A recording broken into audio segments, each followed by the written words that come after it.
Hey, fans, and welcome back to Shared Tangos with Trent and Ziori. We're here with episode number 2, and today we're going to be talking about the Dream League Major in Germany, Leipzig or whatever that proper pronunciation. Leipzig. I'm going to get it one of these Leipzig. days. Trent and I just cast get a good the group stage, with anger. and we're at the off day right now, and then tomorrow the playoffs begin, so we're going to break down some of the matches we covered, talk about some of the other groups, and then make some predictions as we move forward into really what is the main event and the exciting time of the DPC season when we get to watch that bracket of the major unfold. So welcome back to the show. Trent, how are you, bud? I am just doing so great. I'm getting over a bit of an illness, which I'm sure you were privy to while we were casting when I was randomly hacking up lungs. I tried to mute as best as I could, but I'm feeling better today. That's good. So I'm looking forward to enjoying the rest of the major after the off day. Okay. Well, me too. It's going to be a good one. I didn't get to see any of the production, though, on the mainstream. That's always the thing that I'm most sad about when we're casting remotely, is that you miss out on all the content that's happening elsewhere, because there's 3 other streams going at the same time. We had Lyrical Draskell on Group C, I think, and then we had Sunsfan Cinderin down there on Group D. We were on A, and then the secret Vici Group B was what everybody got to see on the mainstream. Yes, that is correct. Now, are they moving the studio today? Because someone's talking about chat. Actually, now I'm curious. Is the main production? Did they mention if they're staying in Stockholm the whole week, or I guess that would make sense, right? And then right before the actual LAN days, they're gonna move to the arena, right? Because they won't start the arena yet. Only the final 3 days are in front of a live crowd. Okay. Yes. That makes sense. So there's probably some sort of a transition that happens. Now, they have the advantage of this being in their home. Oh, okay, never mind. They were on the bus on Insta. Okay, thank you. Okay. That's what I thought. That's what I thought I heard, but then I was like, oh, that would actually kind of make more sense that they would stay the whole time. But so why didn't they just go there in the first place? I don't know. All right. Cost effective. I guess they're probably going to be setting up the arena the whole week anyway. Like starting tomorrow. Could also be while that the setup's someone else had happening, the it'll be arena that classic. before them. Yeah, exactly. So we'll have the classic you're producing, and you hear the guys with the contractors in the background every once in a while. Yeah, exactly. No, it's exactly like that. So group stage highlights. Where do you want to start, bud? Should we go broad strokes, all the things that we missed on the stream? Should we start close to home with the matches that we actually covered? What's how do you want to tackle this? Well, I had Group A is my way to start. I kind of figured a lot of our talking is probably going to be about Group A because you guys know we cast that one. Yes. This is the one that we know well. So, all right, cool. Let's start there. Group A, Nygma, Fnatic, Aster, and TNC. Those are the 4 teams, and that was actually the order that they placed. Of course, top 2 starting that upper bracket, bottom 2 in the lower bracket where the best of ones hang. Nygma and Fnatic, definitely the top 2 teams. Nygma, they just won out GSL group stage. They beat TNC, and then they 2-0'd Fnatic, so they were the first team in. Yeah, they had their one loss was to the IO TNC, yes, right? That was game 1, actually, of the entire group stage. Yeah, and what was funny is that this group, I guess looking at it, it was probably the easiest one to predict. As now I like kind of quickly glance over the other groups, I think in terms of the split between who was going to be upper bracket and who's going to be lower bracket, I would say the other ones were a little bit more clean cut. Maybe Group D also had some wiggle room there between like EG, Liquid, and Na'Vi. But here, I think most people were probably, well, I guess I shouldn't say clear cut, but the expectation was TNC did very poorly in the qualifiers. And so the question was, are they going to be back in good form? Yeah. Or are they going to kind of start, stay in this like lower tier TNC? We already qualified for TI, trying new strats. So I think coming in, I probably would have guessed these 2. But after game 1, I was like, oh shit. Okay, never mind. TNC's actually back because they had the IO and they pretty much crushed Nygma. It was like flawless gameplay across the map, and it looked like TNC were back to like major winning form. Yeah, for one game. For one game. And then the demise really started. We didn't actually get to see TNC that much because they lost the 2 games after that. And then they lost 2-0 to Aster in the losers, and that was it. We didn't really get to see. We obviously didn't get to see them in the decider. The games 2 and 3 against Nygma, game 2 was pretty decent. They got OD embered and kind of out late gamed, I guess you could say. Nothing really too crazy there. Game 3 was the rollover. That was when they tried that Huskar Drow Venge strat, 23-minute win for Nygma. And what was the final score? 25-1? Was that the Stomp game? Was that the Stomp game? That actually sounds familiar. I think it was. Let me click on the... Yeah, it was 25-1 because Nygma just dodged. They just like hit creeps the whole time, and the only time they fought them was when it wasn't going to be a good fight for TNC. They let them hit towers because it's not often that you get one kill but still like take the enemy mid tier 1, take the enemy's top tier 1 and tier 2 because they were still doing their ball strat. But yeah, like the Boots of Travel came online at a much later timing for KP because he went for that medallion after they had already taken a Roche. So they didn't have this map pressure across the entire board that Nygma weren't able to keep up with or anything. So they were just comfortably farming the other side of the map and creating equal pressure. Yeah. And that led to some clear issues for TNC in that one. OD was able to get a pretty quick Ags. That was Weehaw, and the amount of saves he put out was just can we talk about that item for a second? Aghanim Scepter OD, if you don't know what it does, it just gives you another charge on Astral Imprisonment. It doesn't sound that broken when you look at it and go, oh, it's just one more, right? You get to save somebody, you get to save yourself, but the way it starts to cool down, it almost feels like you have 3 charges, and it gives you so much versatility. You're this hard-hitting hero now that can set up to initiate with the team, you can save your friends, and you can keep somebody just sort of permanently stuck in the Nether Realm. I mean, it's incredible. Like, what does the cast range go to with the Scepter cast range bonus is 300 additional. I didn't even realize that. It's crazy. So you have a 700 range Astral Imprisonment.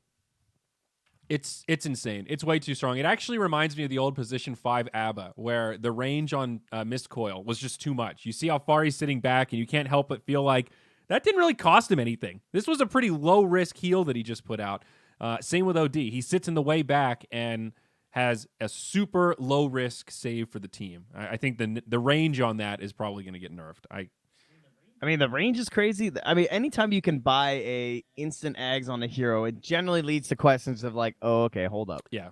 How strong like is Tread, this thing? 2 null tally, Ags. Yeah. Straight up. I think I wonder if he lost anywhere else in the tournament. Actually, I didn't check that because we were saying that throughout the entire minor, OD actually never lost a game, which is pretty insane. The hero went like 12-0 or something for its entire run. If we go to the best heroes this week at the major itself, it looks like OD was not able to stay full in the victory, unfortunately, for the hero.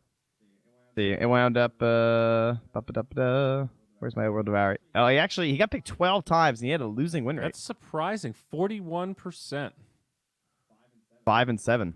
And for reference, he was like the 10th most played hero, something like that. So 12 is a pretty decent sample size for the amount of matches that have been played so far.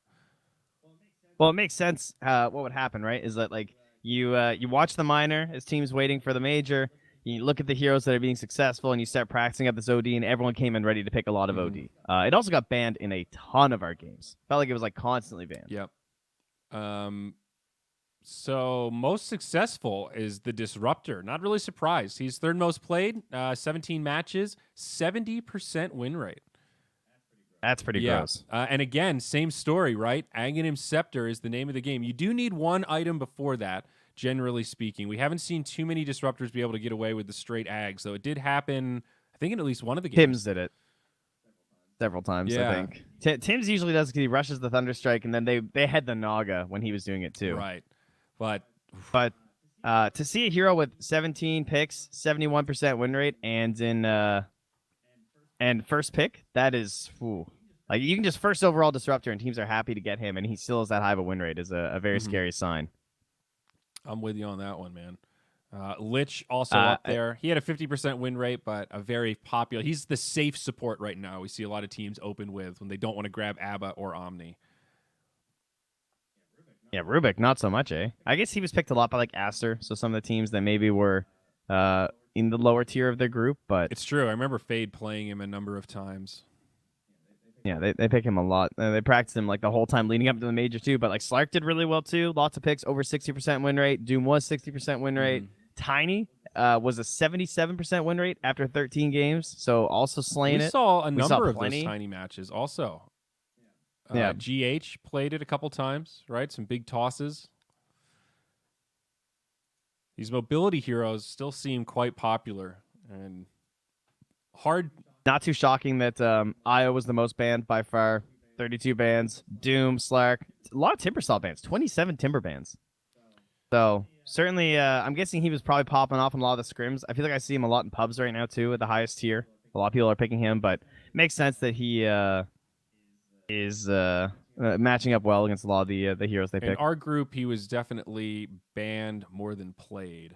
And we did. Toss is mad broken still, yeah. So yeah, Toss is definitely busted. I definitely want to highlight, was it the Fnatic Aster match, the second series that we covered where Fnatic was able to win both games? That was the Naga Disruptor, the first one, the 55-minute match. That was the really sick. They hit the combo like 4 times. Disruptor Aghanims completely countered the BKBs, everything the other carries had. Oh, it was a slaughter, you know? It's the kind of shit that we talk about. Oh, they're going to have to hit the Wombo combo. And then they just did it again and again and again. I mean, that game was looking completely out of reach for Fnatic. I did not think they... I mean, you knew how they would have to come back, but it just looked so, like, impossibly hard to do. Even though the lead it never became that big gold-wise, but it was a pretty big XP lead. Mm-hmm. Like, because of the way that the Naga's just vacuuming up everything on her side, and you have this Ember split pushing, a Magnus, and a Gyrocopter... They all got their BKBs early, so I thought that would work out, but they got DJ the Eggs by the 26-minute mark, and that's a good game to watch if you guys want to see. It was the first match they played, as he said, in the group, and it really showed off the power of the Disruptor Aghanims. Obviously, it was a little easier because it was being set up by a Naga Siren to get it off every time, but with her damage, it shows why this combo is so ridiculously busted, because anyone inside the kinetic field is just going to die. Yeah. So... Team Aster, one we didn't talk about too much. They got third in the group. They looked okay. They 2-0'd TNC, and that was pretty convincing. And going into the decider, I thought it might be a little more competitive against Fnatic, but it really wasn't. And that final series, Fnatic showed up. They had a couple curveballs. That was the AM in game number 1.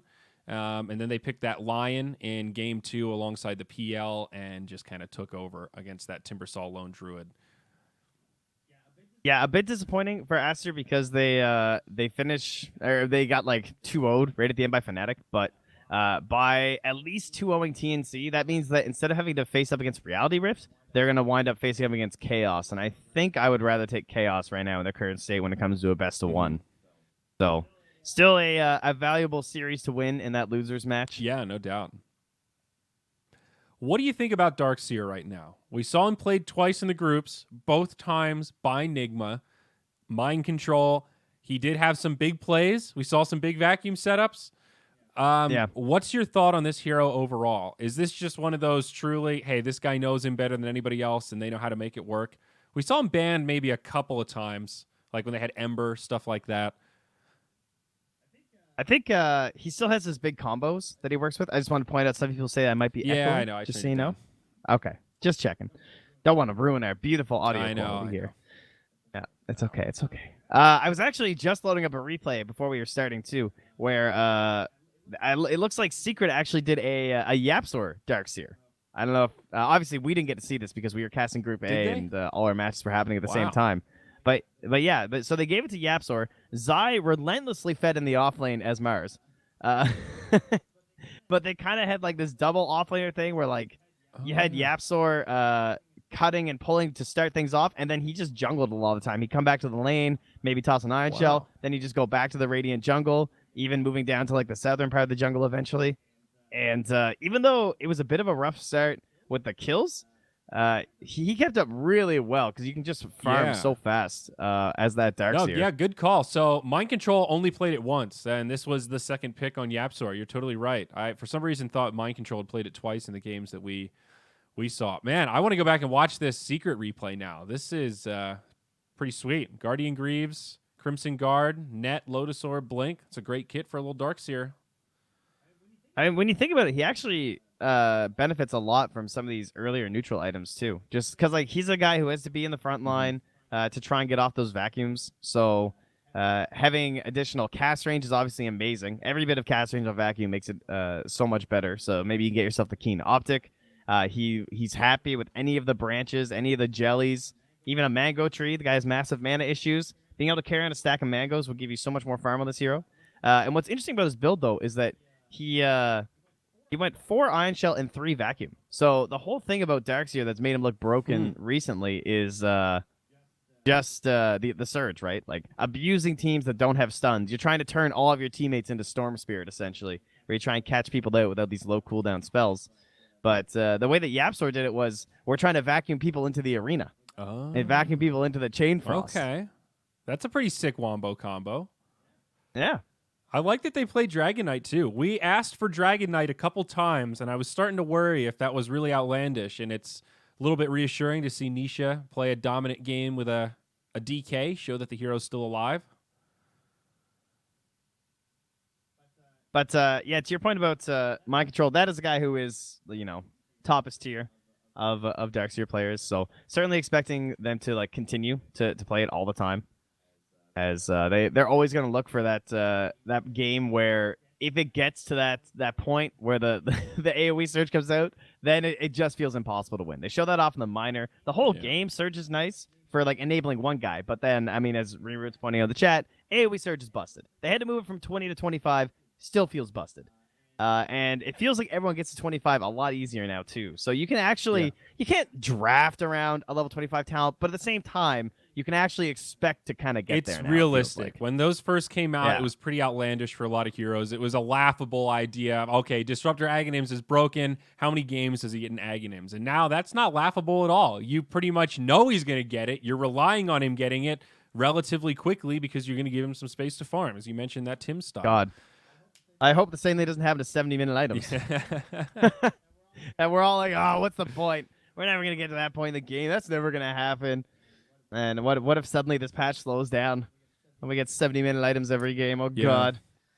I don't know if there was more than one. I only know of one game in the groups where we did actually reach those items, which was IG versus Alliance. I'm not sure if there were more. Okay, so that's Group C. Well, let's jump over to Group B. This was Secret, Vici, Beast Coast, Chaos Esports. This was on the mainstream. They had an epic opening series, so I was told Secret versus Vici, the big showdown. Secret did take it 2-1, with Vici winning Game 2 with a Wisp Gyro combo alongside a Kunkka. So, what did you think of the choice to do Group B for the stream? Because basically they got to choose which group they want to cover on the mainstream. Yes. So ideally you're choosing the one that you think is going to be the best viewership wise. I probably would have chosen A. I actually thought they chose A. I misread the documentation we had of the tweet, and Lyrical asked, "Are we following the tweet?" And I said yes. And I thought the tweet was Stream 1A, Stream 2B, Stream 3C, Stream 4D. And it was inverted. We were Stream 2 with A, and they did B on 1. I think we got the better games from a little bit. I mean, Secret is a big draw. I'm curious about Beast Coast, but Nygma has the big following right now. I mean, you have a Nygma game. Yeah. They're the Na'Vi from 5 years ago. It's just instant 50K viewers. I think our Nygma TNC, or was it the Nygma Fnatic series, peaked at, 65K concurrence? Something like that on Dream League 2. That's pretty insane for group stage secondary stream. I probably would have wanted that match on the mainstream, but you guys know I don't really open Twitch chat much these days, so I wasn't quite sure on the viewership. But I mean, Secret Vici, fuck man, that's an insane opener. Those are two Goliath teams. The problem is you get one series, and then the rest of that group feels pretty eh. BC Chaos, cool. BC 2-0'd them. Secret BC, who cares? Vici BC, another rollover, and then Vici rolled BC at the end. It's kind of funny. I mean, obviously we have hindsight, and so I don't want to be a jerk or anything, but if I look at these groups and I think, what is going to be the most entertaining group? Group B is literally the last one I would pick. Me too, actually. You have two super good teams, and two teams that are just completely unproven. I mean, Beast Coast is still the best team in SA, of course, but number one, they don't draw viewership, so that already is a big hit against them.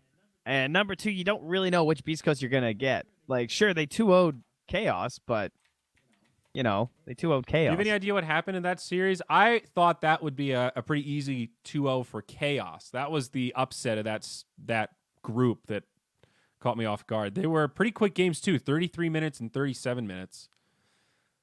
I heard they just went hardcore aggression. I heard Hector played a carry ABBA. Okay. Yeah, they did a Bloodseeker, Tusk, Wind Ranger, pretty aggressive game one, and it looks like a position one ABBA with a Grimstroke, Clockwork, Bat Rider, and Monkey King. That's some aggro. Okay. It sounds like, I mean, you just look at their heroes and you say these drafts need kills to win, which isn't necessarily the case for the ones that the Chaos drafted. They went with a Naga game and a Drow Storm Spirit game. So Drow Storm Spirit. It looks like Beast Coast either had scrimmed them a lot or just knew the right idea, and so they just said, let's run at them. These guys like to play a little bit more passive. Isn't this kind of the story of Beast Coast, though? We've seen them do this at minors where they catch teams off guard with this really aggressive play. One of their heroes pops off, like a Bloodseeker, a TA. They go crazy Nectar with a Tusk. How is this guy making so many rotations? And then they get figured out by a real team like Secret, and that doesn't work, and they get stopped dead in their tracks. Yeah, that sounds about right. I mean, their next game with it was a 20-minute loss to Secret. Yeah. I mean, it's pretty crazy, it's still sort of an outclass thing, I guess. And that, like you mentioned, those strats that feel like you need kills early on, if it backfires, it falls apart really quick. So, yeah, we saw that with our TNC game. So not terribly surprising. Versus Nygma. Yeah, I mean, that group shaped up exactly how you would expect. Really, the one question was who was going to win the best three between Vici and Secret. I probably would have guessed Vici. I just feel like they've been on really good form lately.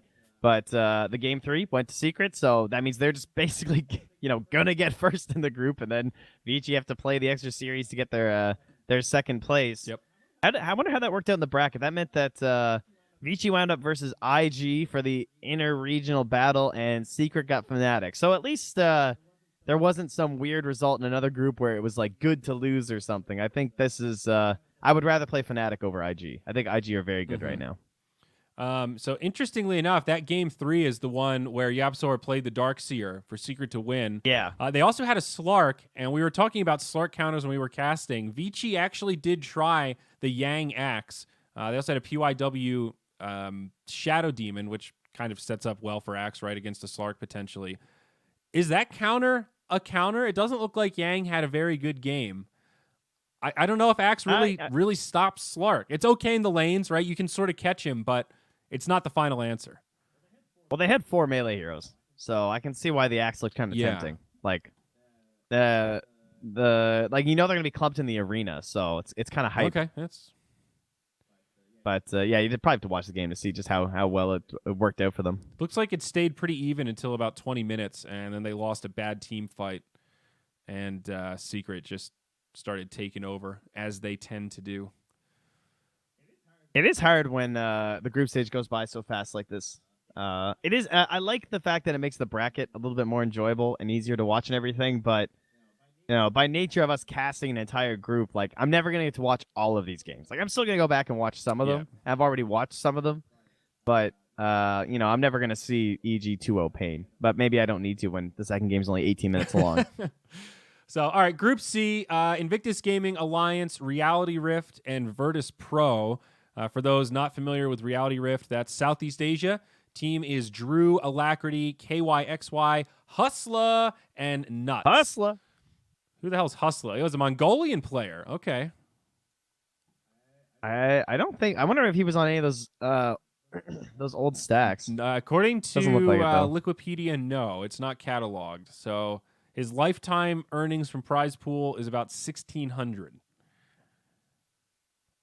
Played an ROG Masters on Nomadic, and then a bunch of sponsorless ones, and then nothing. Yeah, so all right. No, what were they? The Mongols, right? It looks like he was not on the Mongols. No. I just kind of relatively young. 1998. Oh wait, hold on. 2016, he did play some games on Mongols. Okay. Hold up. All right. There we go. We The found them, guys. legendary Mongols. You got 2-1 by S1 Lycos in the Pro Dota Cup Southeast Asia #3. Remember those things? Yes, unfortunately, I do. So, The Pro Dota Cup. anyhow, Reality Rift, not a team with a huge amount of expectations, but it looks like they performed decently well. In the opener, they went 2-1 against IG, sort of like the TNC Nygma series. They had a really good game 1 and then sort of got rolled over in games 2 and 3. Alliance VP was a 2-0 for Alliance. This Virtus Pro squad, man, I want to talk about this team in particular. They've got star power. What is happening? I don't know. Those are the games I'm going to go back and watch because when I started looking at the groups, I don't know. I did not expect 0-4. I thought this group was going to be the most competitive group. Yeah. Like if you said which game's going to have or which group is going to have the most series go to 3 games, I would have said either this group or our group. And yet in both of them, look at the last 4 matches. They were all 2-0s. Reality Rift 2-0 over Wait a VP. second, was it? 60-minute Man, game look how many 1. 2-0s there were in this whole group stage, by They the way. did play a Meepo, to be fair. I didn't realize Reality Rift played. I wonder who their Meepo player is. Let's take a look.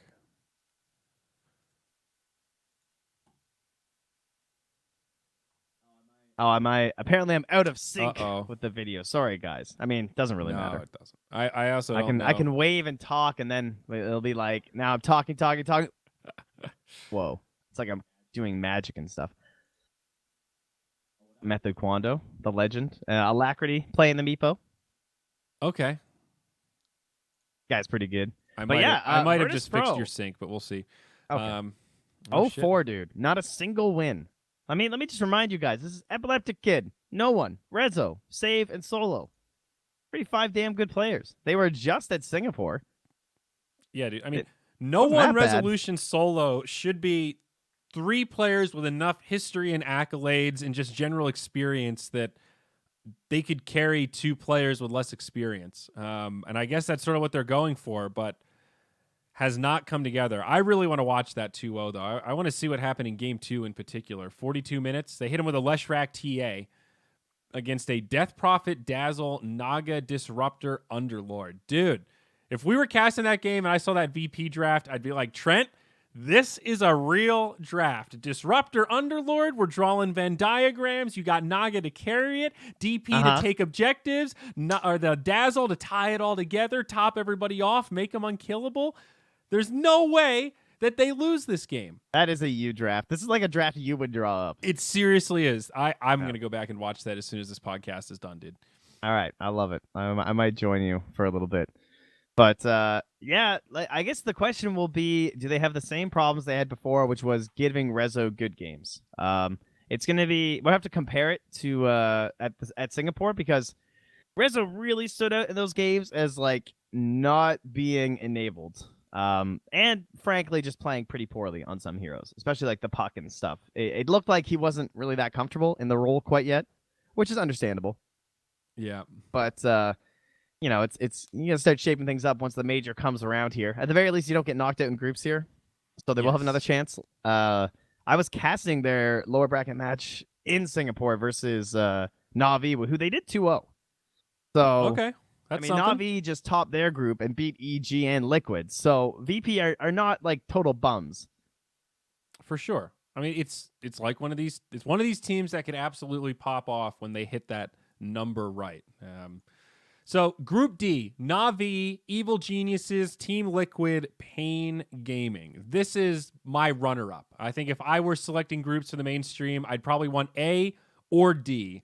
I mean, D looks like some cream of the crop viewership numbers here, dude. Na'Vi, EG, and Liquid. Yep. And even Pain, like for South America, that's one of the bigger brands, right? This is top tier. These are top level orgs. Well, 3 out of 4. So Na'Vi were the big guys that started this one off with, I guess you could call it an upset, a 2-1 win over EG. I'm sure this got a boatload of viewership. And Liquid actually took Pain took Liquid to 2 games. Jesus Christ. Pain took Liquid to 3 games with the series ending 2-1. And then Na'Vi going 2-0 over Liquid for the winners match for top of the group. GSL group stage. They did it quick. Yeah, and those drafts too, they beat an IO Slark with Magnus draft at Liquid Head. That's pretty scary. Even like Phoenix and Sand King, like they had a lot of team fight, but they got out team fought by the Naga, the Enigma, the AA, the Puck, the Tiny. Damn, those are 4 of the 5 pretty strong heroes right now. Mm-hmm. Shout out to Archie. You guys might hate him sometimes, but he does love AA, and he screams for that hero. The game 3 of Navi versus EG was also a Meepo match played by EG. They did not win that one, of course. It seems like Lesh is still pretty relevant. We saw that one really clutch Lesh ban in our group, but I don't think we saw him played at all. No, we didn't. Still definitely a threat, though. That's a scary hero still. That was a big question coming into this tournament was how much was the meta going to change based on what happened at the minor? Because the minor overall, quite a few heroes were left out. After just a couple days of group stage, a lot of games, to be fair, we have I'll list off the heroes that were not picked or banned in the group stage. So first, I guess we'll say first off, the only 3 heroes that were banned but never picked were Nyx, Ursa, and Pugna. So, no Pugna. I know we tried. And then the completely ignored, not even mentioned heroes. We got Bounty Hunter, Bristleback, Chaos Knight, Clinks, Earth Spirit, Jakiro. Pretty surprising, I would say. Yeah. I guess a lot of the 5s are getting picked up super fast, though, and there's a higher tier right now, but hero still seems okay right now. Juggernaut, not a surprise. Luna, Lycan, Mirana, Nature's Prophet, Ogre, Phantom Assassin, Pudge, Shadow Shaman, Silencer, Snapfire, that's weird. Sniper Sven, Techies, Terrorblade, Tidehunter, Tinker, Undying, Visage, Void Spirit, and then Weaver. I would say biggest surprise, probably Weaver, Silencer, and Nature's Prophet. I thought we might actually see him. Did Silencer get a significant nerf? I thought he was rising in the stocks. I thought he was. He seemed to be in pub play for a while. He still seems super pretty popular annoying in pubs right now. He scales. He does a lot of damage. I mean, we saw the power of some of that scaling support. Like, Crystal Maiden is no joke, dude. I hesitate to call her a support when she gets picked up. If you make it past 20 minutes and she doesn't just get run over on the feed train, her damage output's nuts. Like, she sets up rotations.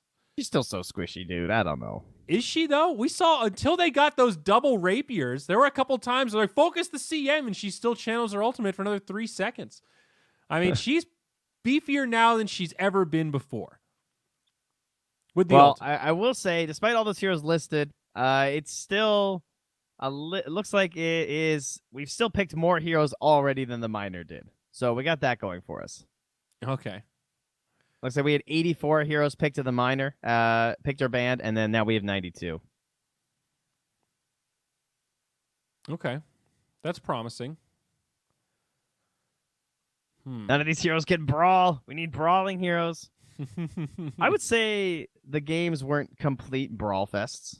We did have some very quiet laning stages, surprisingly. And then we also had some mid games that were very like, I'm on this side of the map, you're on this side of the map. Maybe we'll fight at outpost timings. Yeah.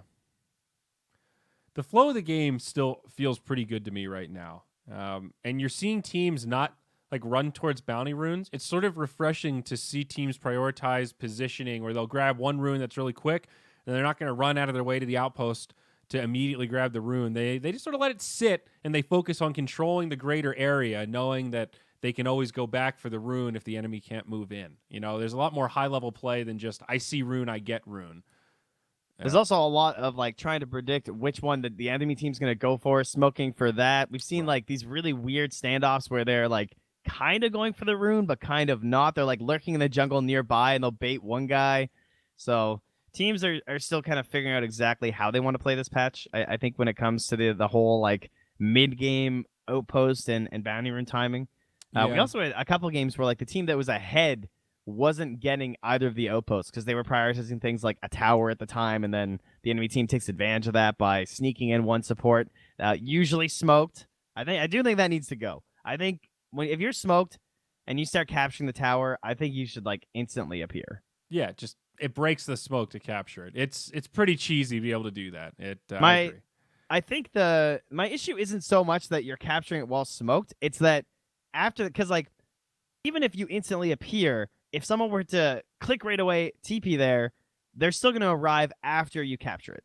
But it would allow you to make counterplay with Boots of Travel a little bit easier. And it would also mean that you don't get to then run away from the O-Post while still smoked with like bonus movement speed and going through wards and stuff. That's my real issue. Well, and it just gives you too much cover if someone is sort of nearby and running in. Yes, that's true. You have a lot. Like it makes it a little too easy. It screws up that risk reward ratio, I think.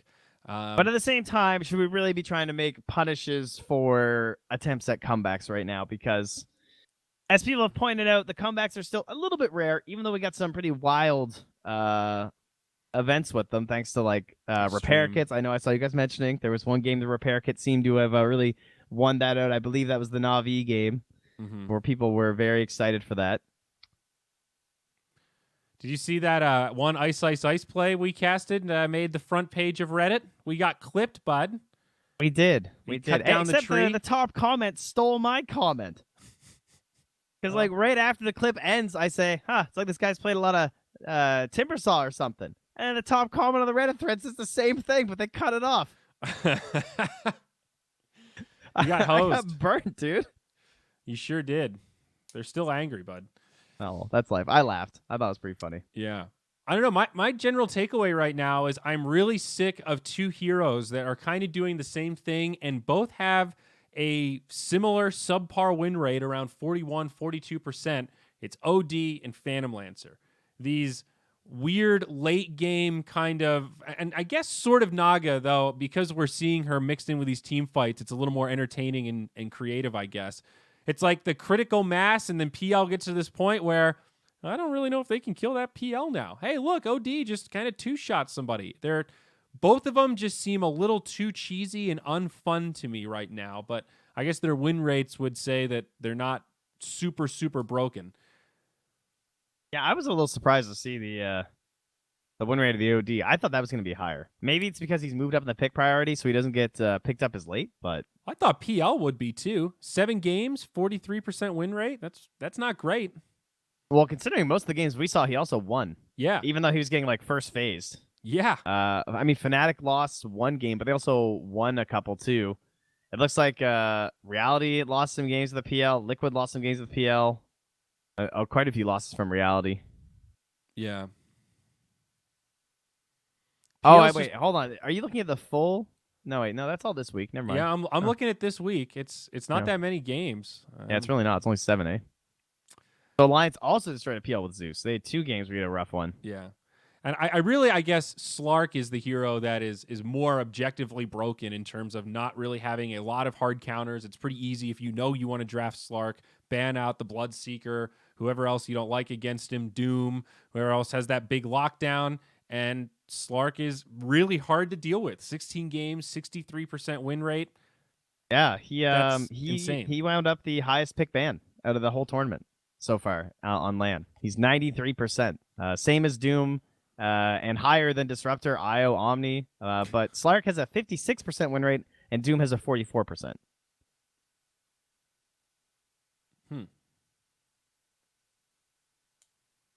I mean, we know Doom's good. There's really no surprise there.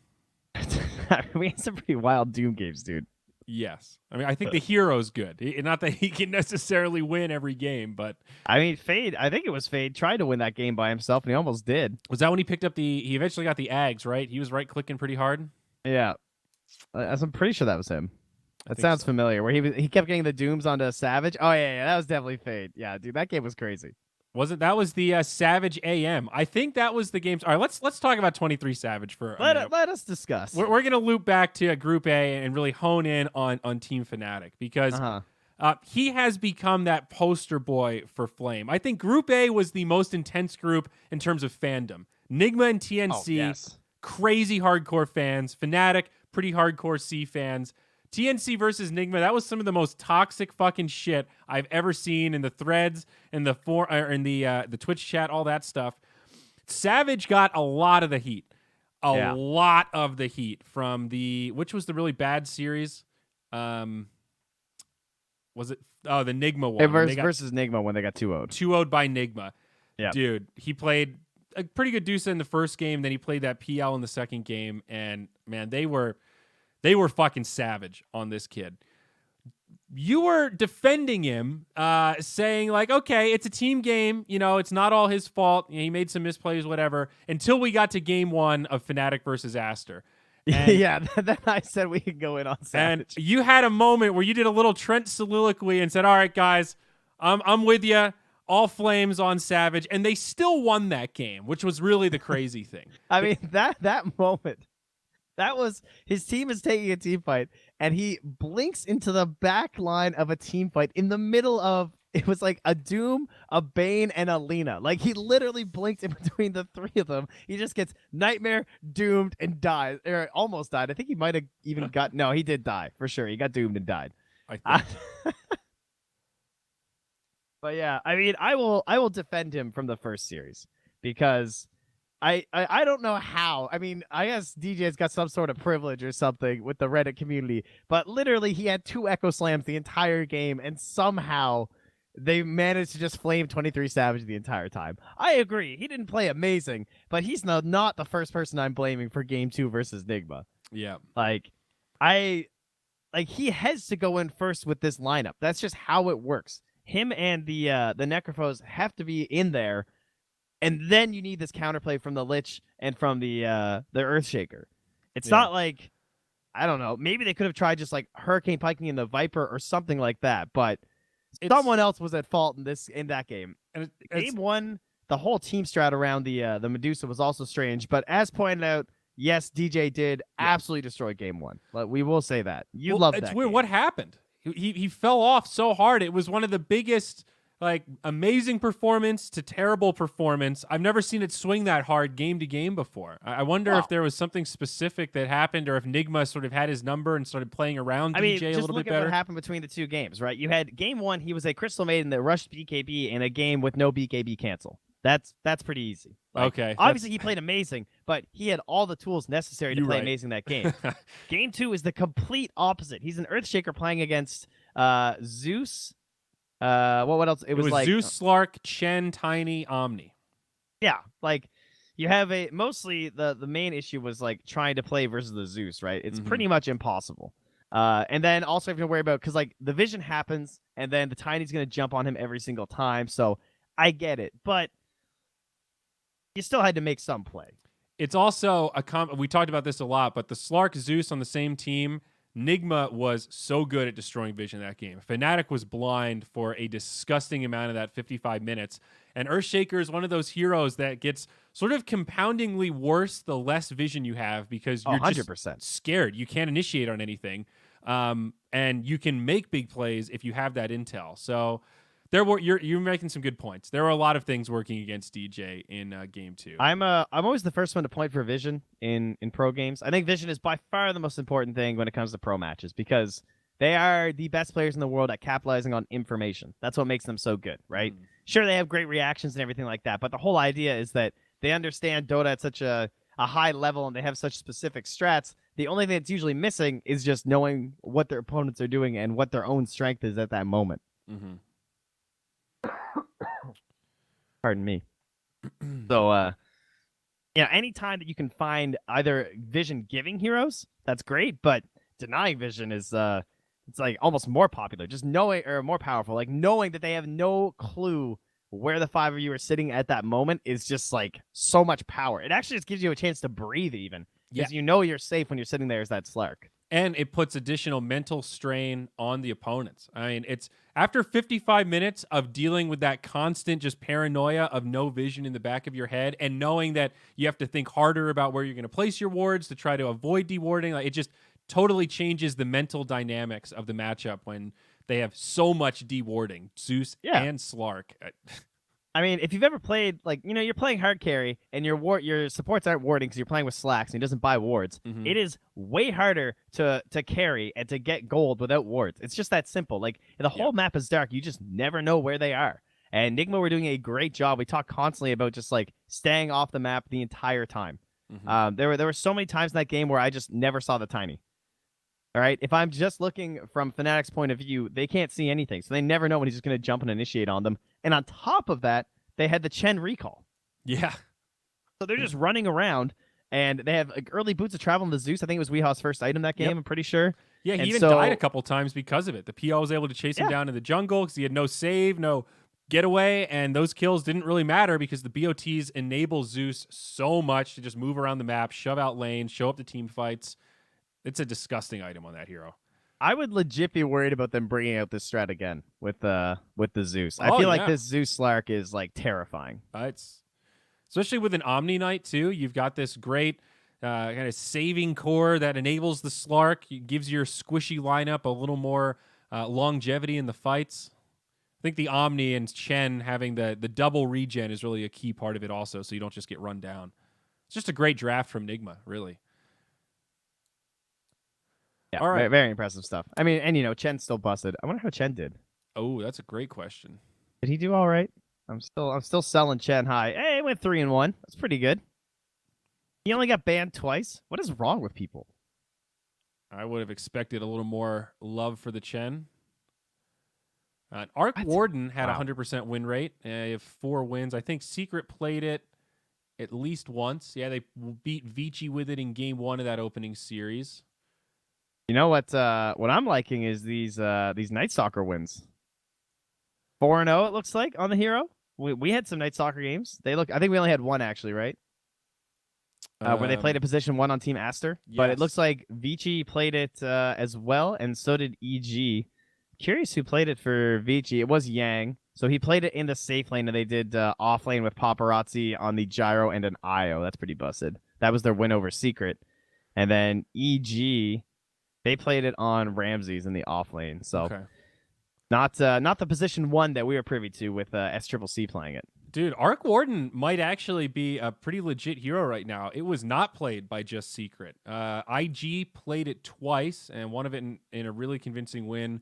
And Vici actually played it against Beast Coast in a 23-minute win. So 3 teams willing to pull out the Arc Warden in the group stage.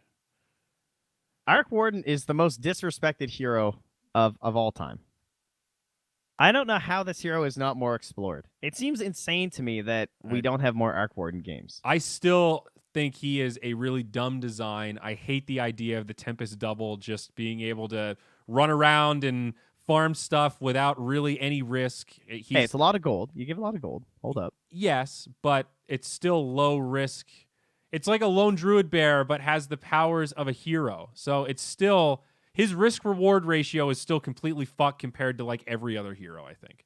Well, what's crazy is I openly say I don't understand Arc Warden. Like, I do not have a good read on Arc Warden in the pro meta. So I try and get this info. I ask pro players at Lance. I say, if we ever get in a conversation about heroes and stuff and they're talking about things, I'll be like, so like, what's the deal with Arc Warden? They literally will just say, I don't know. We don't play that hero. We don't. Hello? Does this hero not look insane in so many games that I feel like there needs to be more like attention given to this guy? Yeah. Because ever since he's come out into the captain's mode, he has looked like this completely busted guy when he brings him out. He's pretty much a Meepo, I think, is where he lands. For sure.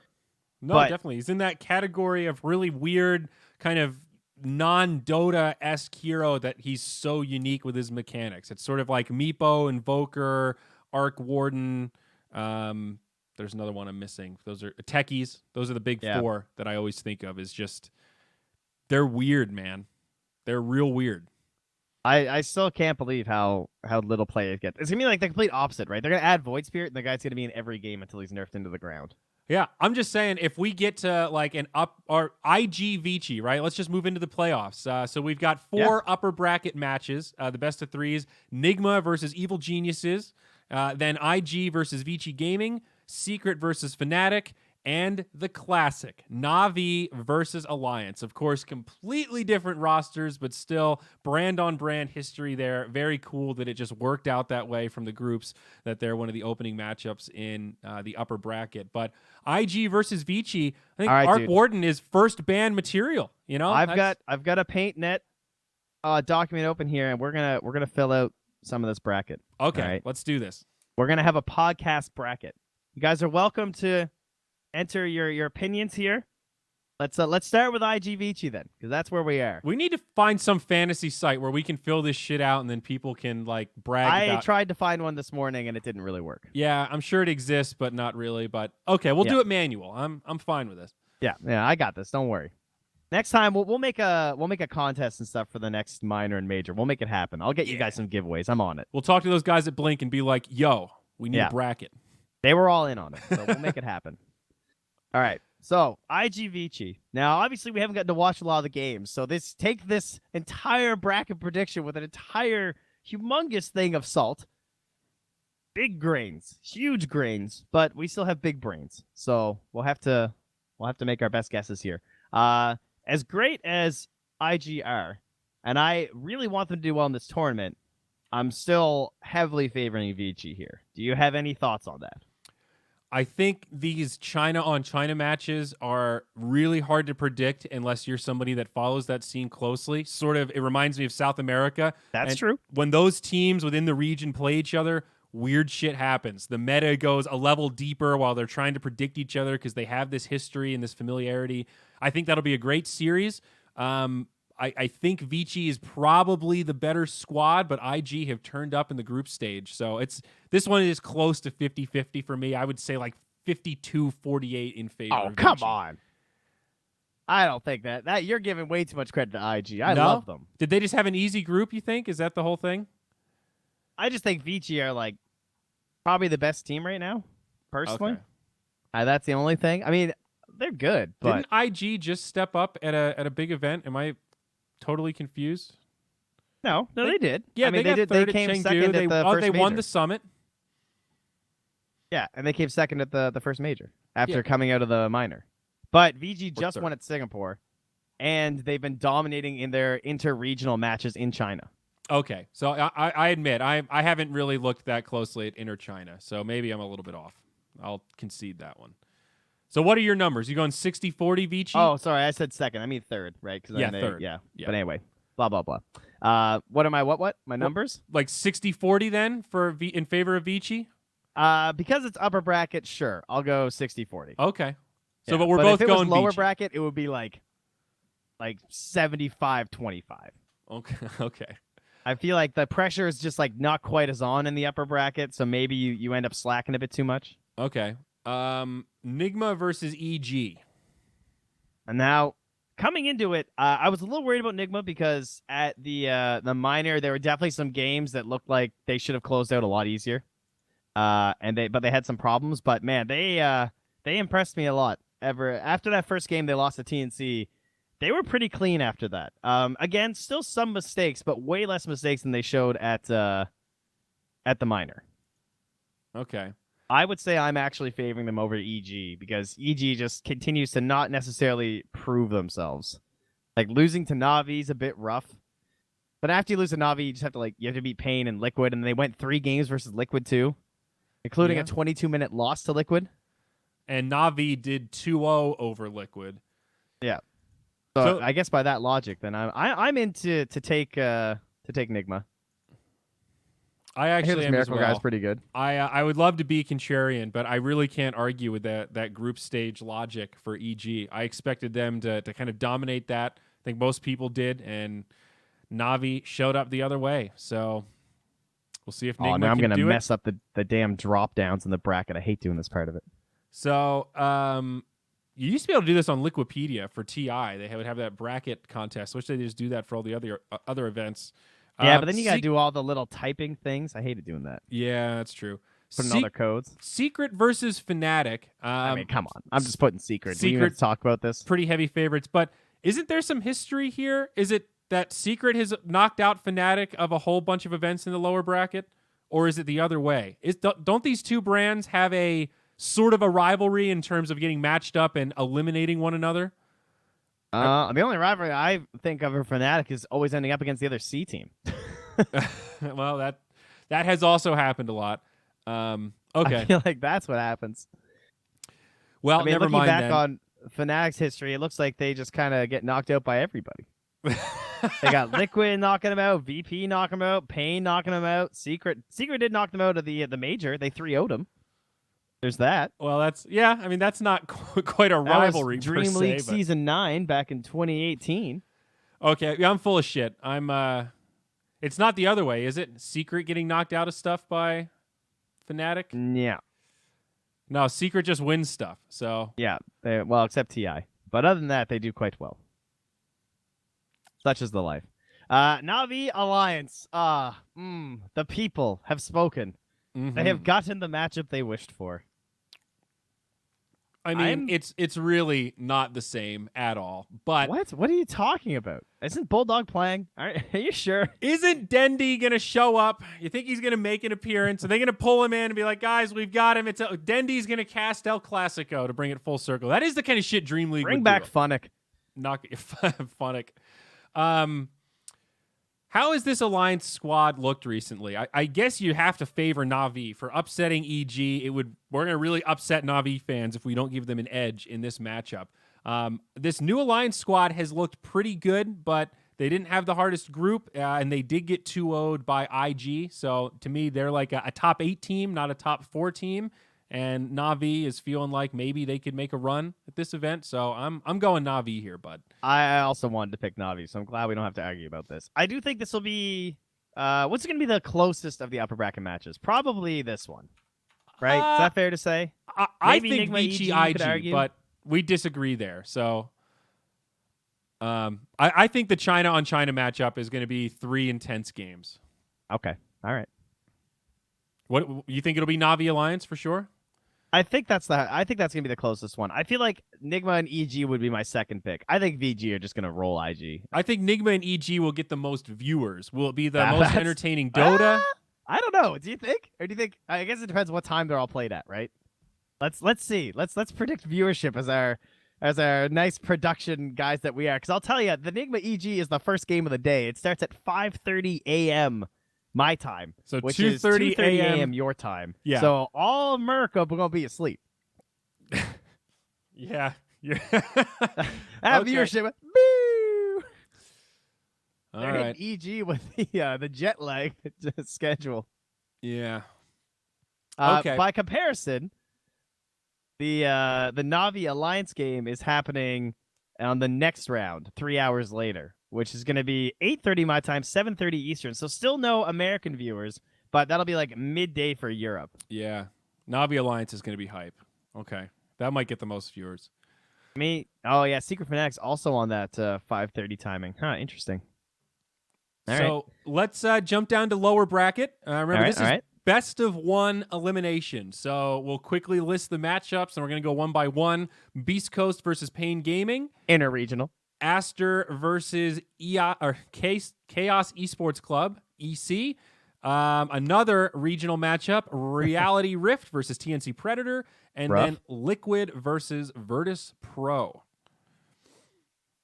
All right. Ones.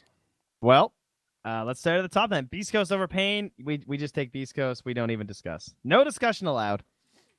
They beat them consistently in the groups, in the qualifiers. It's the thing. It's Beast Coast. Aren't they the best?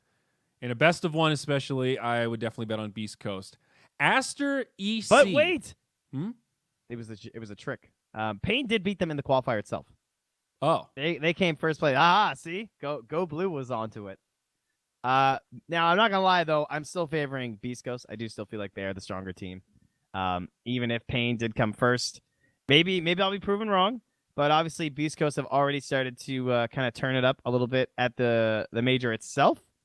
Defeating someone like Chaos is nice, whereas Pain, they did take a game off Liquid, but weren't able to take a game off of EG.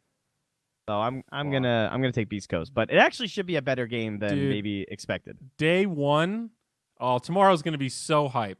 So there's 2 best of 3s, and then it's all 4 BO1 eliminations after that. 4 teams get eliminated on the first day of the playoffs.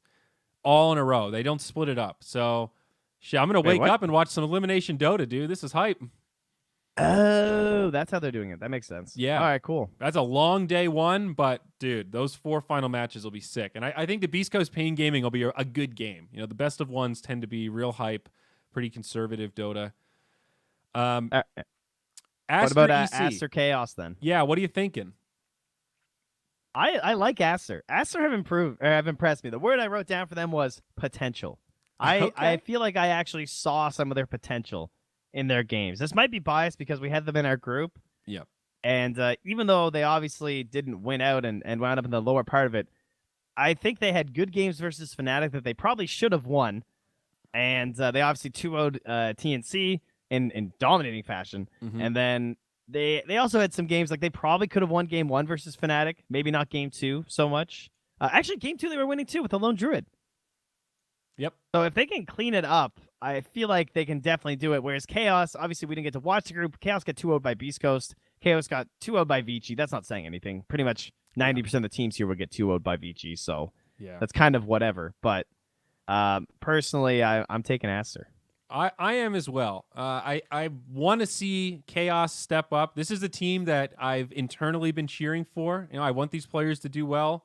I like the management. I want the management to do well, but can't really justify it with the results. And fortunately, with this GSL group stage, we, as you just mentioned, didn't get to see a lot out of Chaos one way or the other. So I will go China. TNC Reality Rift. This should be a TNC favored. Should be. Now, I want to caveat this because they looked like complete dog at the end of the group stage. TNC and the qualifiers. And it's one of these interregional matchups where, again, I believe things get kooky. I think they know each other better than other teams know them. And in best of one Dota, shit, dude. I mean, they 2-0'd them in the qualifier. Really? Yeah. Okay. Maybe this one is as close to a coin flip as we've got in the lower bracket for me. Are you favoring TNC? Heart says yes. Mine says no. I feel like TNC will win the best of one. I think TNC are going to have greater strategic depth. As much as I respect Reality Rift and a lot of their players, I feel like with the time to prepare and the coaching staff they have, I feel like I would rather take TNC. Okay. I'm actually going to go Reality Rift. This will be my one kind of sort of YOLO. I think it'll be really close. If TNC wins, I don't think this one will be a rollover unless they've got their shit back. They could come out and look like that top winning team again. That's the thing with TNC. You feel like a gambler just watching them. All right. I've marked you down as RR. I got you. Liquid Virtus Pro. Final lower bracket, round 1, best of 1. A big brand matchup. This one's tough. I actually don't know. My first gut reaction is to just say VP. That's even funny. though VP have gone 0-4. So my gut was the why. opposite, was to go Liquid, but they haven't really impressed either. Well, it is a best of 1, so I guess that's where we have to go, right? Mm-hmm. What does Liquid have? Liquid have quite a bit of cheese that we know about from some of their players, right? They got those gross hero players. They're down to Huskar all the time. I would even call TA kind of dirty sometimes when you snipe it in this like late pick. They love the TA. They love the Storm Spirit. They love the Broodmother. And they love the Lone Druid too. And I feel like those are the kind of heroes that can, in a best of 1, they catch you off guard maybe near the end of the draft, and suddenly it's like, oh, we're going to have a very hard time stopping this. Now, fair. we know that team pretty well. I don't know if I feel the same way about, like, Virtus Pro, I feel like are going to try and take this game super late. Rezo is going to have some rough offlane hero, and Epileptic Kid's going to play PL or Medusa. And then they're going to lose. I'm down to join you on the Liquid hype train. Okay. So I'm looking at the VP matches. What did they play against Reality Rift where they got 2-0'd? They did a Drow LC. They did actually pick Skyrath Mage that game. And that was then, a they tried that Death versus Prophet Meepo. Naga draft that I really liked. That didn't work. When you like the draft, that's always good. Yep. I'm going to go with my better instincts here. Vote against my draft and Liquid. All right, we're in there. Now, how do you reckon these drop downs work? I hate doing these things. What drop downs? Like, who goes to where? Like, where is EG gonna go? Do they go into the first slot? So no, if you're looking at Liquipedia, let's see. I have to factor this out. When does the SWAT? basically a swap happens at one point, and it's either in round 2 of the lower bracket or round 4 of the lower bracket where they go down in opposite sides so they don't play the same team again. Basically, it's prevention to make sure you don't lose to one team in the semifinals, get knocked down, and then just lose to them again in the lower bracket in that same round. According to my my looking at the last major bracket, which should be exactly the same because that's how it works. The top loser, so EG, would drop to the second block to play the winner of Aster versus Chaos. That is correct. So in our we believe that should be EG. Okay, so there you go. The swap happens in the second round of the lower bracket. So they get inverted there. Yeah. So that means that in our bracket, IG will then drop to the top slot and play the winner of Beast Coast or Pain. That's correct. And then same pattern down bottom. Yeah, then Fnatic will go to the top one down there. So they'll be versus one of there are 2 picks there. Oh wait, why doesn't that one swap? Well, hold up. They should both swap, I think, right? Yeah, I had it wrong. So it should be the winner of so Fnatic will drop down. They'll play Liquid in our bracket. Mm-hmm. And then Alliance will drop down to play Reality or TNC. Which one of our whatever one of our C teams that we picked. All right, dude. We have one digression. I like it. We're doing it. We're bragging there, rights. Guys. All right. Do you want me to? Oh, whatever. All right. Next, we're on Nygma versus Vici Gaming. We'll get the upper bracket out of the way. Okay. I'm taking Vici. Is that? Do you have any objections? No, I think Vici's the better team. And then Secret Na'Vi, definitely Secret for me. Gonna hard agree on that one. Good luck, Na'Vi. Maybe you can do it. All right, I'm had enough of that discussion. And we're obviously pretty far away from those matches. So, lower bracket, IG versus Beast Coast. I'm taking IG. For Again, sure. Any discussion there? Not really IG necessary, I think. Good luck, Beast Coast. EG Aster. Oh, this is gonna be spicy. This looks like a good one if this happens. I would go EG. I would agree. I hope it's gonna be good though. Yeah. Alliance versus, in your case, RR. I would go Alliance. My belief in RR is purely because of the regional matchup. Really nothing more. So Alliance. Ooh, now if I have TNC versus Alliance. Now, I think, geez, is TNC really gonna do a run? I'm picking TNC for the run. Okay, you're going all in. Yeah, I like it. All right, Fnatic versus Liquid. I think I have a pick there. Fnatic. I think I do Fnatic. I like Fnatic too. Yeah, I think they actually looked pretty good. Yeah. What is wrong with trying? Fanboydom. I mean, that's kind of true. My boy March, you know.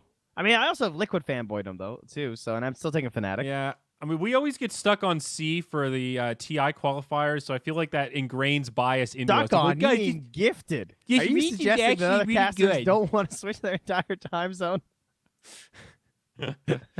I want to believe in Savage. I'm also a big believer in Ice. I really like all 5 of these players on Fnatic, and I also believe in Coach Sunby. Not someone we hear talked about a lot, but I think a good brain at the helm for Fnatic. So, all right, let's finish out our lower bracket here then. So now this time there won't be a swap, right? Nope. I think no. Oh more wait, no, swaps. It does go to the bottom one. Okay. So this would have Nygma would go down to face the winner of Alliance and Fnatic. All right. And then we have Na'Vi. Alliance or Fnatic? Would go to the top one. Okay, man, I'm so good at this, guys. I think I would still go Fnatic over Alliance. Pretty much for the reasons just mentioned. Well, I also am going to take Fnatic over TNC. I think that's where the run ends. So now we're back on the same page at least. Okay. And then what was that other matchup down there? It'll be IG versus EG. EG. Ooh. I think that will be a hell of a series. God, this is the point of the bracket where it gets so hard to call. You're like, it kind of depends on how they look. I'm gonna go IG. I took IG too. All right. I'm gonna believe China. All right. The podcast bracket is getting in sync, guys. This is good. Yeah. All right. So now Nygma versus Fnatic. Obviously, this will be so we'll finally be back in a group matchup, right? That's supposed to happen. I guess that can happen at this point. It can happen. Yeah, with lower bracket, kind of anything can happen at this point. I guess Fnatic. What? You're gonna take them over Nygma, who just dumpstered them? Yeah, I think if Fnatic makes a run this far in the lower bracket, they're going to be on to something. All right, you're just wrong, but I'll write you down. I'm taking Nygma. You with me on that? No? Hell no. No? Not even close. You're not going to make the momentum argument? Listen, lower bracket. Nygma. All right. Come on. All right, I respect your choice, though. I want to have faith in... I think they're going to learn, dude. I think they'll live and learn. Nygma's going to get figured out after all these games. Just wait. Figured out. Dude, people have figured them out. They get down by 40K and they still win. That was my C bias showing right there. Now I have no response when people call me a C fanboy. All right. Navi versus IG. IG. Same. Good luck, Navi. All right. Back to the upper bracket final. Best of 3 rematch. Vici versus Secret. Who's taking it this time? Brain says Vici, gut says Secret. Which one are you going with? I actually think Vici. I'm taking Vici too. I hate to bet against Secret because I've called them to win so much in the past, but Vici are just solid, dude. It's hard to watch that team and not think that they're going to do well. All right, so now we have Vici sitting in the grand finals. And then we have IG, in your case, versus Fnatic. Who do you pick? IG. All right, I'm taking Nygma over IG. I think they're making a run. Okay. But how good has IG been? Wow. So after all that, I'm calling a round 1 upper bracket matchup for the finals. IG Vici grand finals for my bracket. Yeah, that sounds about right. So well, I'm if you're all in saying on they're China beat for this Secret, major, is that what you're saying? Let's go. Well, hold up. So I have Nygma beating IG, and then they play Secret, and you have IG. You're saying that IG are going to beat Secret? Oh, did I miss? Yeah, IG over Secret. Yeah. IG over Secret. So you have Vici IG the grand finals. Yes. All right, give me your final score, Mr. Bracket Wizard. 3-2 Vici. 3-2 Vici. All right. I'm actually gonna take Secret over Nygma.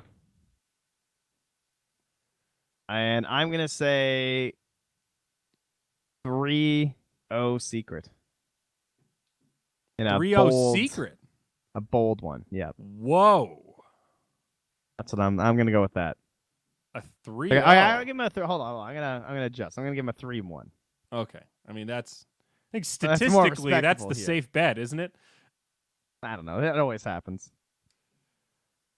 So, all right. Now, I know you guys obviously can't see all this, so I apologize because I'm doing it on my monitor. But for the quick and dirty, we have the final days being a Vici Secret upper bracket final agreed upon between the two of us. Mm-hmm. But then our last ending will be a grand final. Diary thinks that the lower bracket final will consist of Secret and IG, whereas I believe it will consist of Secret and Nygma. He thinks that IG will defeat Secret to face Vici in the grand final. I have Secret defeating Nygma to face Vici again in the grand final as a rematch of the upper bracket. And Zaire is going to go with a Vici victory of 3-2, and I'm taking a Secret victory of 3-1. Okay. I like this. We've got enough in common in this bracket that it feels pretty safe, but at the same time, we've got some differences. See, wow. That's beautiful. Oh, I can't wait for the upset. So both of our brackets just get completely. I mean, that's the window. fun part of brackets. They just die. They just end instantly. And then Twitch chat gets to backseat and tell us how we were so wrong next week when we wrap up the major, as Rottenham has already started. You're all so wrong. It's just amazing. I mean, that's what's so good about doing brackets. That's the whole point, isn't it? It's like God's doing his power rankings. He knows they're going to be completely off. but they're fun. Who did Gods call to win it? Was it EG? I don't know if he did power rank them, so I guess no, he had EG second, I think. I can't remember who he had first. You should tweet a picture of the bracket filled out for can you make the different versions? Can we get some pics here? Oh yeah, no, I got you. Don't worry. All right, shoot me some screenies, dude, and we'll tweet these out, and then you guys can really hold us accountable. It'll be fun. It'll be beautiful. I'll drop you the hot link right now. All right. Let's see here. Cool. I'll even send you the full-on file. I'm such a good guy. Perfect, man. Perfect. I think that brings us to a close here. Again, thank you for joining us for the second episode of Shared Tangos with Trent and Zyori. Now on the Blinked Entertainment Network. We've got the Spotify and iTunes link up. The actual raw RSS feed and Google Play coming. The transition has been a little bumpy, folks, and we've kind of ramped up the content because we've got all this stuff to talk about. We'll be doing the next episode right after the major's done in just about a week's time. It does wrap up this coming Sunday, and then we've got True Sight. Is True Sight on Sunday, or what day is that actually on? That's a great... Let me double check that. Because I know it's right after, but I don't know how close. It's like 2 days after. Yeah, something like that. So a lot of Dota to look forward to, and we'll have the audio up for this before too long. So January 28th will be the world premiere. So follow... we can do a post-True Sight podcast. Is that what you're suggesting? That's a great idea. We'll have to look at the calendar. You're a genius. That makes some sense. So yeah, and of course, the VOD for this, for the audio-only listeners, if you want to watch the live recording, youtube.com/moonducktv, still housed there. And of course, you can find both of us on Twitter, @ZyoriTV and @TrentPax. We'll see you next time, gang. Thanks so much for watching.